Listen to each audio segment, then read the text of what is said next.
To the untrained eye, a small metal butane canister looks like a harmless convenience, a simple tool for a backyard barbecue or a family meal. But when corporate greed tampers with pressurized gas, that simple convenience turns into a ticking time bomb waiting to level a household. The file began with a highly confidential tip delivered straight to the chief of police. The intelligence was specific.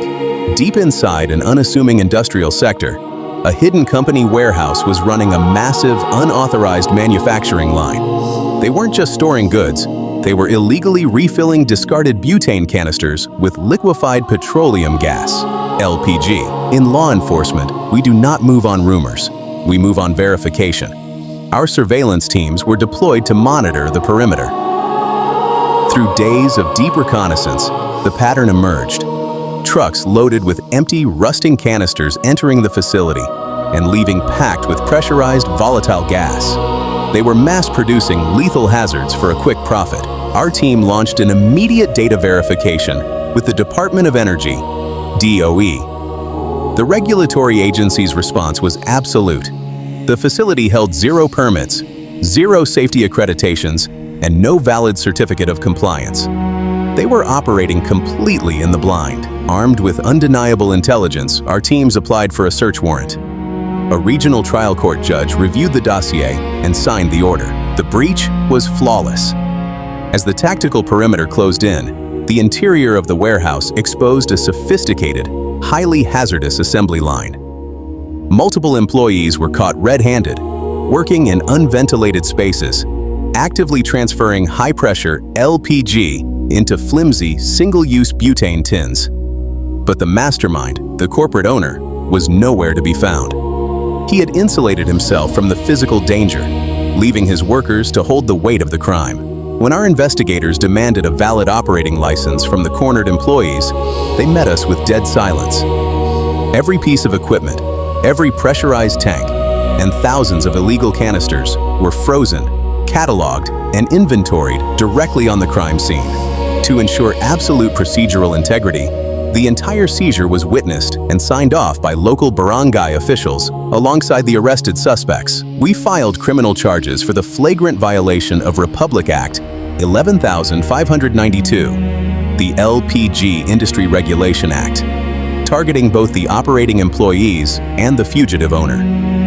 The provincial prosecutor reviewed the raid's telemetry and formally approved the criminal information. Recognizing his enterprise was exposed, the wealthy owner stayed in the shadows, but funded the legal bail for his workers, buying their temporary silence.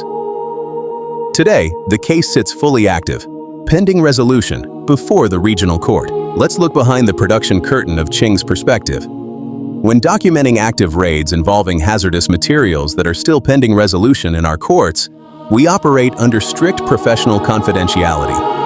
We do not leak real tactical videos or expose raw identities.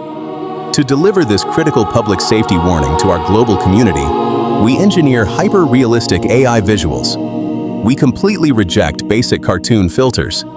We push the AI engine to capture the raw, gritty reality. The rust on a compromised valve, the harsh glare of warehouse lights, and the heavy atmosphere of a tactical intervention. This allows us to educate millions on the severity of the law, while keeping our judicial process completely protected. This case forces us to look past the illusion of a cheap product. To a regular consumer, a cheap, refilled butane canister looks like a bargain. But shortcut manufacturing is an invitation to tragedy.